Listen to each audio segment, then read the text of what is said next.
6 days of a war where two countries, Iran and Israel, have been attacking each other. They don't even share a border. They're over 1,000 kilometers away. So you have the Israeli Air Force pilots flying the equivalent of a Bombay, Delhi and return flight to drop ordnance on Iran, right? That's more than 1,200 kilometers one way to Iran and back. It's a hare and a tortoise kind of race. Israel is the fast hare, moves fast. It's got good technology. It's got excellent strategy and tactics, and one of the best intelligence forces in the world. Iran is that slow-moving tortoise, much bigger.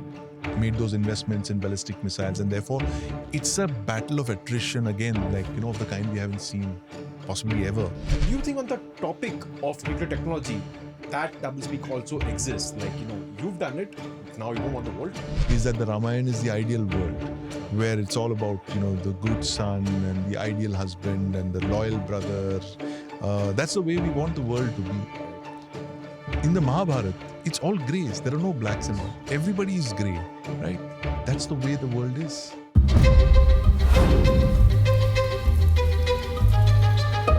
Welcome to Our Defense. This is not an era of war. Prime Minister Narendra Modi has been repeating that for the last 2-3 years. But that message seems to be going in vain. We are in the middle of the second biggest conflict that we have seen this year after India-Pakistan, Israel-Iran. Much bigger. As we record this is the 6th day of the war. It will be entering its 7th day by the time this episode gets out. And for a quick overview of what's going on, or what's led to the current conflict, I have with me Sandeep Unnithan. Thanks, Sandeep. Hey, Dev. Good to be back. Yeah. Good to have you as well.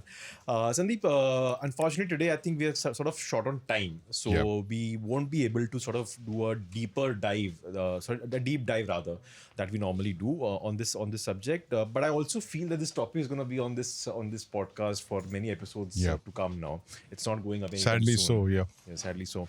So what I'm going to do is on this episode, I'm going to just focus on the 2-3 broad factors at play over here. What's led to the current conflict and things that I feel are not being talked about enough. And then perhaps on a later episode, we can do a deeper dive into everything that's going on. First, how did we get here? So the Middle East, the more I read about it, the more complex it seems to me, right? It's a region that's seen a conflict for thousands of years. Yeah. Thousands is a bit much, I think. 1,000 would be a better frame to put it. And you can trace it back to many different factors. You have the whole succession war after Prophet Muhammad's death that led to the Shia-Sunni split. You have the Crusades over the ownership of Jerusalem between Christians and the Muslim world. And if we were to talk about the present conflict, the most recent factor at play, I would say, and this I think applies for any modern world problems, is the British, with the 1917 Balfour Declaration that ultimately led to the birth of Israel in 1948. I think this is such a vast topic. Covering this as part of the current conflict would not be doing justice to it. So I'm going to keep it to how did we get here from October 7? Because the question in my head is, what I saw on October 7 in 2023 was Hamas attacking Israel. Israel obviously was gonna hit back. This was the worst attack on Israeli soil ever, and one of the worst terror attacks in the world. You expected Israel to hit back, but then from hitting Hamas in Gaza and the West Bank, it's gone to Lebanon, it's gone to Syria, it's gone to Yemen, and now the biggest of them all, Iran. Right. So the factors at play over here, and how did we get where we are today? Well, you hit the right date, Dev. It's the 7th of October 2023 that started this conflict. It's one of the one of the most ferocious wars that we've seen, and almost unprecedented in the way that the belligerents have been fighting this war. Like you mentioned, 6 days of a war where two countries, Iran and Israel, have been attacking each other. They don't even share a border. They're over 1,000 kilometers away. So you have the Israeli Air Force pilots flying the equivalent of a Bombay, Delhi and return flight to drop ordnance on Iran, right? That's more than 1,200 kilometers one way to Iran and back. You have Iran, which does not have an air force to speak of. They've, and they've compensated for the lack of an air force with a ballistic missile force. Yes.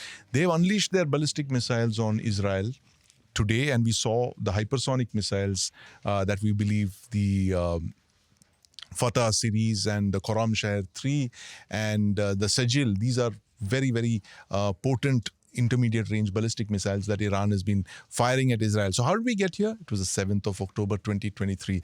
Who were the participants in 7th of October 2023? It was Hamas.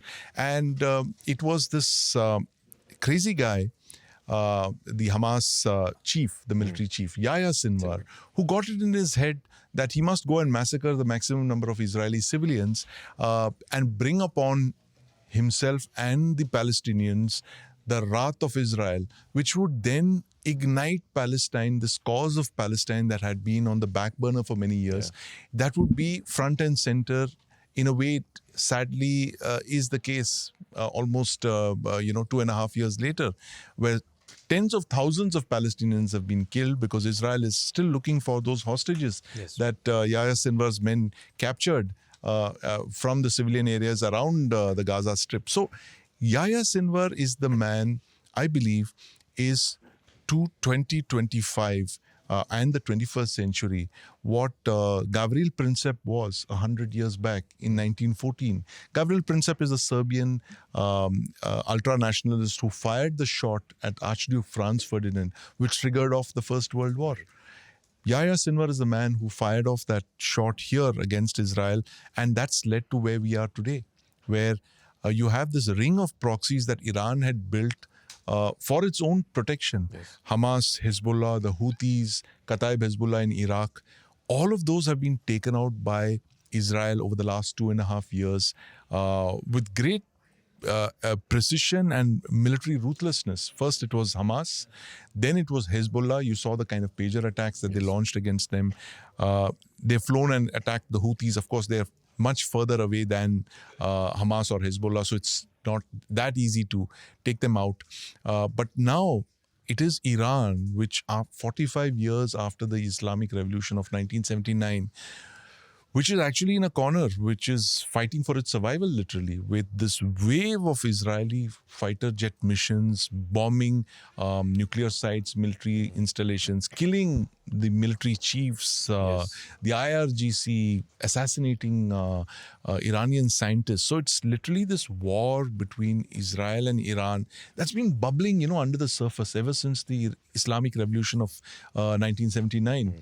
When, and the thing is, before 1979, the Shah of Iran, who ruled, and Israel had excellent relations. Right from Israel's birth in 1948, right down to 1979, Israel and Iran were the best of friends. The revolution came in 1979. Ayatollah Khamenei came, and he declared at once that Iran was an existential threat to Iran. Israel was an existential threat to Iran, and therefore it had to be wiped off. And he took up the case of Palestine. He embraced the cause of Palestine, which is very strange because Iran, as you know, Dev, is a country that's neither Sunni nor Arab, and it has grabbed the one cause that is very dear to the Sunni Arab people, which is Palestine. And so the underlying cause for that is the leadership of the Islamic world. Iran did what it did because it is that 2,000 year battle for the leadership of the Muslim world. Is it the Sunnis or the Shias who are the rightful heirs of Prophet Muhammad? That battle has not been resolved yet. Iran's taken up that challenge, and it's been doing this for the last 45 years. And here it is today, fighting by itself against Israel. Israel has been hammering them for a week now, and there is every possibility that the United States could now jump in on the side of Israel, thereby accelerating Iran's existential crisis. Right. So if we were to talk about the conflict currently, the one thing I find lacking in the discourse around the current war is there's a lot of dissection of Israeli capabilities, whether it's military and also the US support, whether it's monetary or the military hardware the US supplies to Israel. You don't see a lot of that happening with Iran. And that has led to this sense that, this is this battle is, there's only one winner at the end of the day. But people forget that Iran is a vast country. It's a country Yes. half the size of India. Yeah. It's a country which, according to my calculations, around 75 to 80 times the size of Israel. Israel is a Yes. tiny country. It's the size of Manipur. Yeah. And yeah, like you said, Iran is half the size of Yeah. India. It's And 1.3 million square kilometers. It has two armies. It is one of the few countries in the world to have mastered hypersonic missiles. Yes. Even India has not done that yet. India has We've tried not, to do that. we are Tried to do that with testing the them. BrahMos, We haven't yeah, the fielded it. BrahMos 2 project. So, what are your thoughts on this popular perception that the Iran military is, nothing compared to compared to what Israeli strengths are? How do you see it as a defense analyst, and what are your thoughts on this? Well, Iran has its strengths and its weaknesses. It actually has more weaknesses than it has strengths. But let's talk about the strengths first. The strengths are that it's never had an air force of consequence for several years, right? Because after the fall of the Shah in 1979, it's got about 300 aircraft, and it's only bought about 3 or 4 fighter squadrons ever since. In the last 45 years, it's just bought 2 squadrons of MiG-29s, 1 squadron of Su-24s, and I think 1 squadron of the Chinese JF-17s. So it's a very, very, let's say a creaky ancient air force. It's more than half a century old. Iran has no air force to speak of. So what they've done is they've compensated for the lack of an air force by raising a rocket force, a ballistic missile force, a drone force. They're very good at drones and ballistic missiles. In fact, they're so good that they have transferred the capabilities to the Russian Federation, believe it or not. Okay. The Russians are the ones who actually invented the missiles like the Scud. They re-engineered, reverse engineered German V2, V1 and V2s and built a whole range of missiles. The Iranians have taken on the Scud, which is a Russian version of the V2s, and they have created their own range of missiles, and they've perfected cruise missiles like the Shahed 136, which they have then transferred to the Russian Federation for mass production, which the Russians are using in the Ukraine war as the Geran.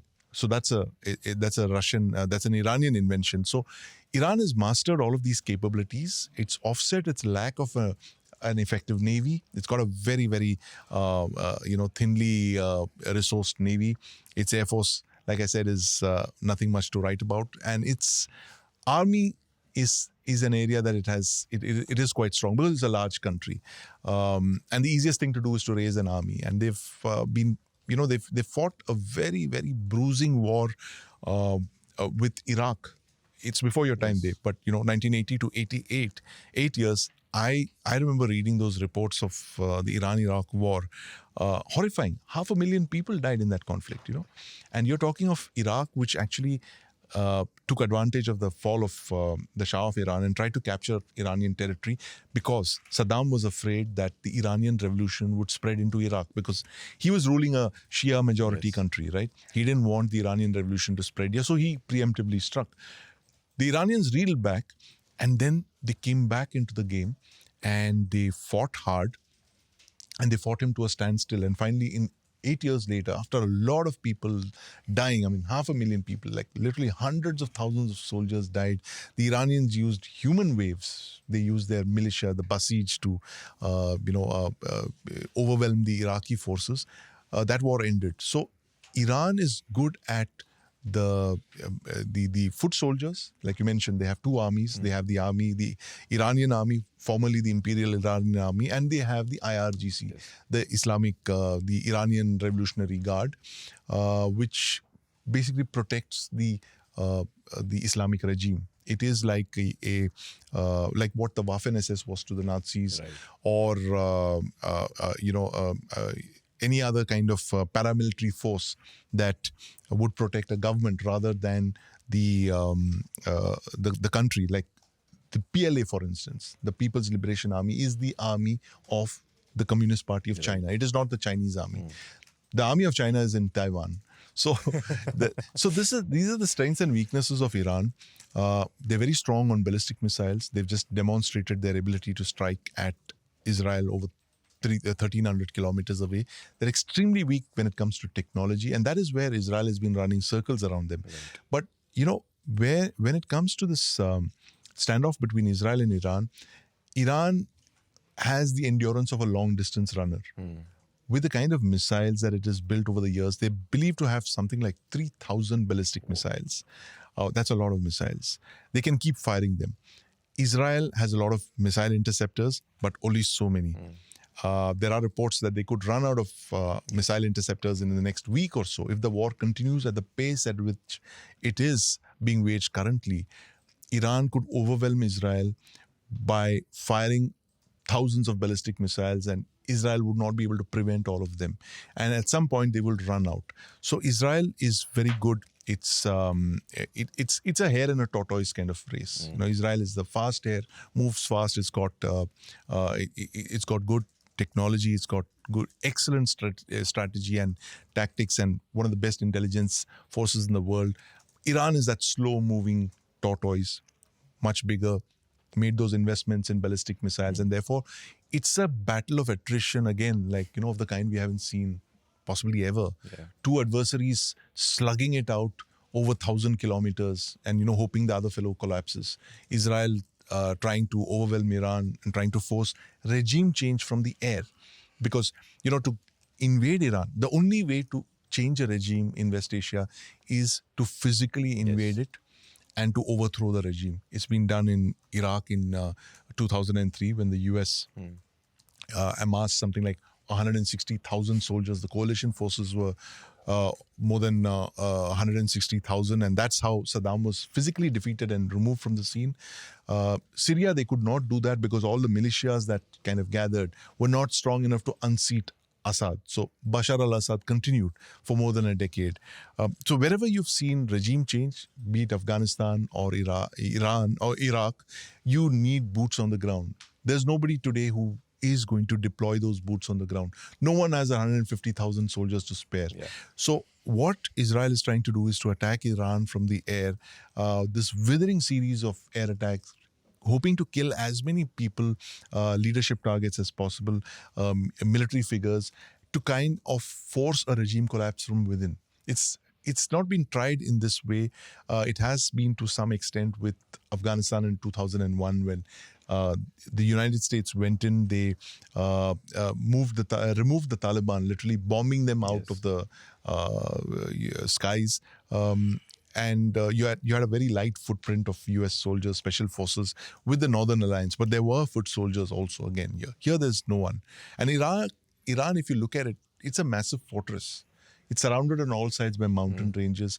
It's got deserts in between. So it's very difficult for an invading force to enter Iran and capture territory and defeat the regime. And no one's going to commit those kind of boots on the ground. Right? So the regime is betting on the fact that it can wear down the Israelis by literally surviving all of their surgical strikes and their air strikes and their cruise missile strikes. Yeah.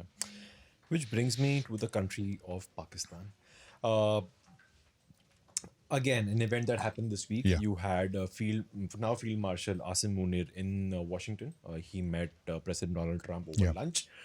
There was a lot of heartburn on Indian social media over here, where people were basically linking it to how, just after what happened between India and Pakistan, see, the US is doing this and stuff like that. Do you think it was more about what's happening in West Asia, what's happening between Israel and Iran, than to do with the recent India-Pakistan conflict? And do you see at some point in the future, because Pakistan's done this previously, right? It's always, been the so-called US friend, but also two-timing it with, the proxies on the ground over there. Do you see the US potentially looking at Pakistan as once again that staging base it has always had absolutely. in that region to sort of interfere in this? So you hit the nail on the head, Dave. It is Pakistan, which is a rentier state, which is charging rent for its geographical location, and it was created by the British, incidentally. I've seen those papers from the 1940s where the British General Staff actually said, we need a country like Pakistan because we need access to their bases, we need access to their manpower, and all of that. And India will not give us that access, but Pakistan will. And 80 years later, Pakistan continues to do that. And the Trump-Munir meeting, I see it as a meeting of minds. Right? Here are two of the most self-serving people representing Trump, maybe not the United States, but Trump represents only himself and US interests and his personal interests. And you have Munir representing the Pakistan army, which is the most mercenary army in the world, right? Guided by obsessive self-interest.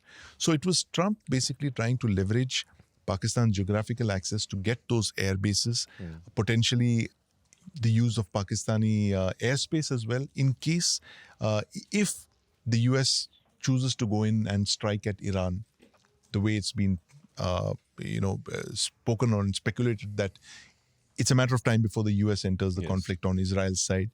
And if it does, it would need multiple areas of attack, multiple angles of entry into Iran. And one of them happens to be Pakistan, which shares a very large land border with Iran. And it has a number of bases as well. Pakistan Air Force bases very close to the border with Iran.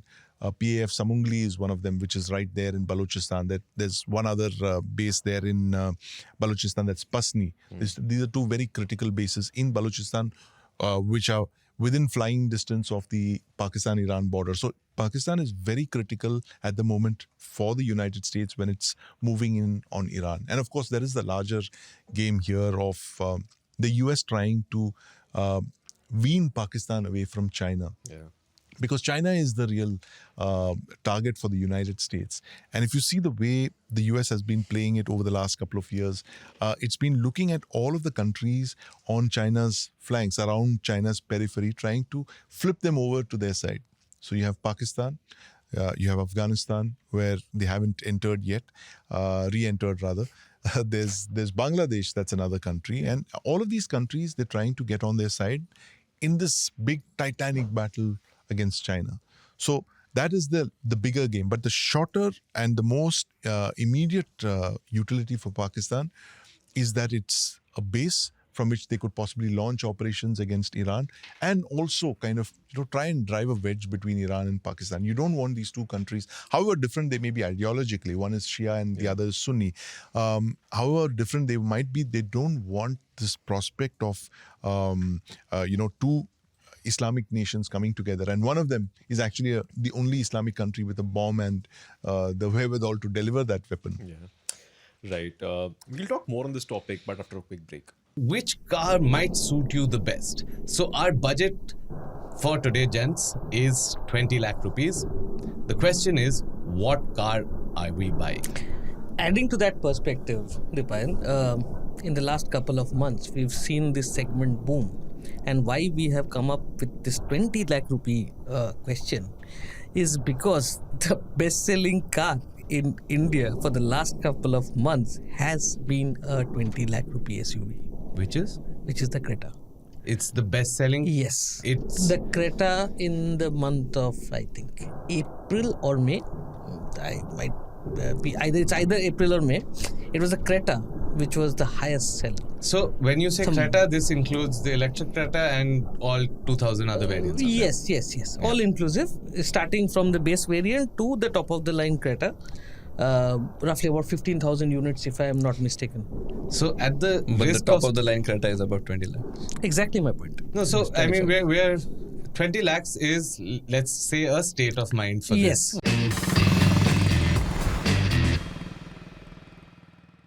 Welcome back. Sandeep, I want to sort of zoom out now for a bit because this war that's happening between Israel and Iran is still very fresh. Like you said, the US may end up getting involved. In fact, it might even happen by the time this episode is out, because the recording happens almost a day before we release it.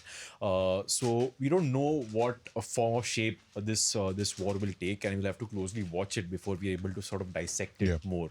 But I want to talk about two points now that I think maybe could be classified as slightly philosophical in nature, but again, points that I think are not being talked about enough. One, about Israel. Israel seems to be behaving in the last 2 years since the October 7, 2023 attacks as this headstrong character, not willing to listen to anybody, not giving a damn about what its actions do, whether justified or not justified. Right now, on this podcast, we don't really want to take sides in terms of who's right or who's wrong, but just want to analyze what's happening and what our perspectives are on this. So that feeling, that sense I get is that it's just bombing the living hell out of Gaza. It started bombing similarly in Iran, causing lots of collateral damage, which Israel has even said. For Gaza, it's said that they've called upon themselves by launching such a dastardly terror attack. Yeah. You have called upon our wrath and can't help it, can't help the collateral damage. Sorry about that. What are your thoughts on this, and where do you think this attitude of Israel is coming from? Well, Israel is a fiercely combative nation. I've traveled there several times, and the spirit of the Israeli people is remarkable. And it's been a state that's been fighting for its existence from day one, from 1948, when you had the Arab armies that gathered around their borders with a very clear plan to wipe out Israel. So that is what they've been faced with ever since their birth in 1948, that they've been surrounded by neighbors who don't like them. I mean, that's an understatement. They're planning their elimination, physical extermination, and that is what they've been up against. And it's a very resilient country. And what they did in 1967, for instance, the Six-Day War, that's the war that reshaped the Middle East, where Israel, in an unprecedented force of arms, defeated three countries: Syria, Jordan, and Egypt, when they attacked them simultaneously. In three directions, they fought and defeated all of these armies, and they created the Israel that we know today, with all its attendant problems.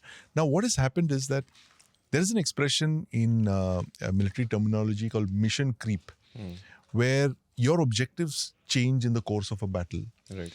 And I doubt very much if Prime Minister Benjamin Netanyahu is the one who launched this counteroffensive against Hamas on the 7th of October. I saw this coming, and I was looking at a 2 or 3 year horizon, Dave, on the afternoon of the 7th of October, when I made a certain set of predictions where I said what will follow now.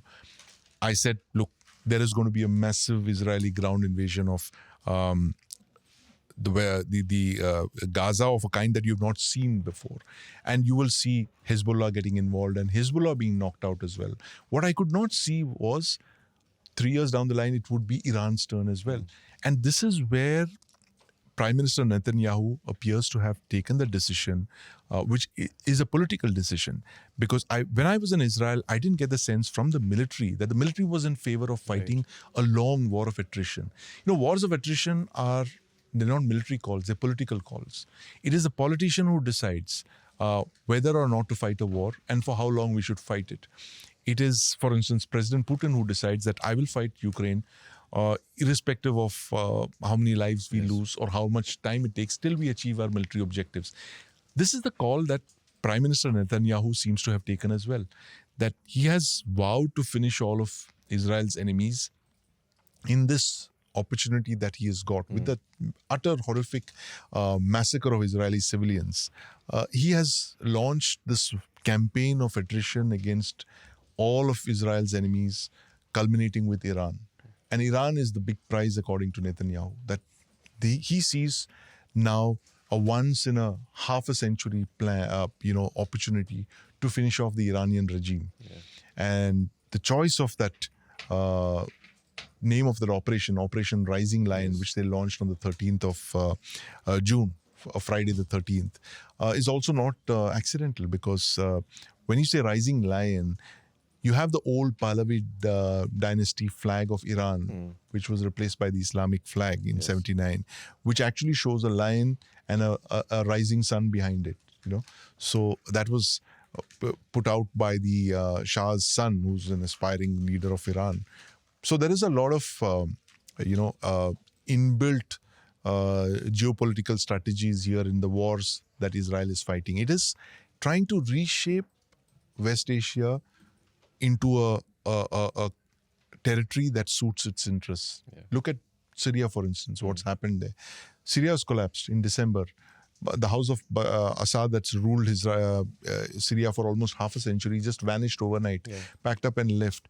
And you have Israel that's surged into Syria, which has defanged Syria. This destroyed their air force and their navy and captured territories to create a buffer zone in a way that you wouldn't have imagined a couple of years back. So Israel is today doing what it believes is in its supreme national interest to ensure its survival.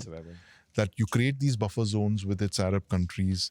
You eliminate the Palestinian cause once and for all. You wipe out Hamas, Hezbollah, and finally you bring down the regime of Iran. It's a very ambitious set of objectives they've set out to achieve, but it looks like they could be very close to it. Yeah.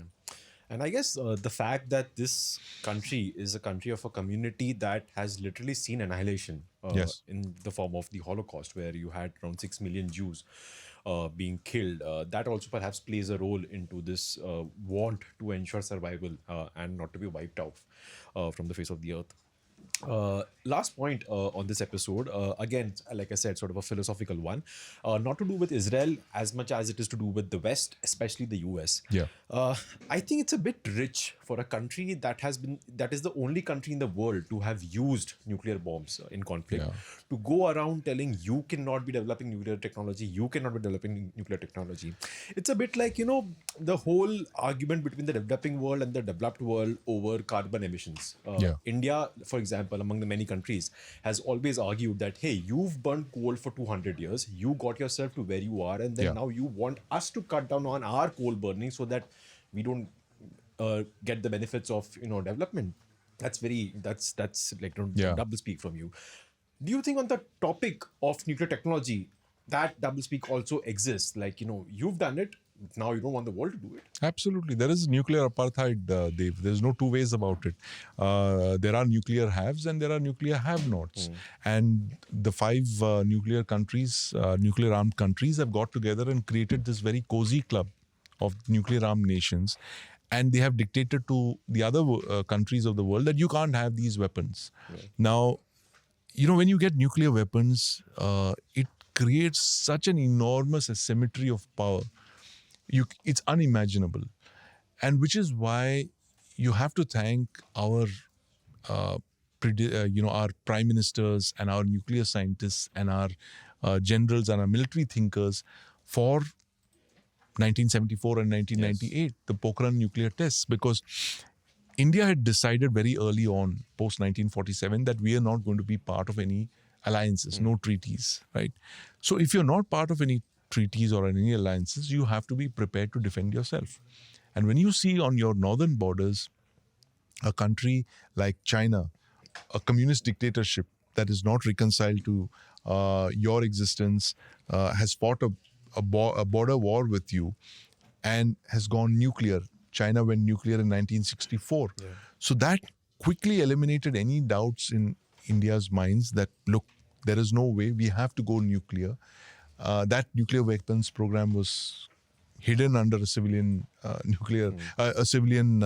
energy program, as many other countries have done, including Israel.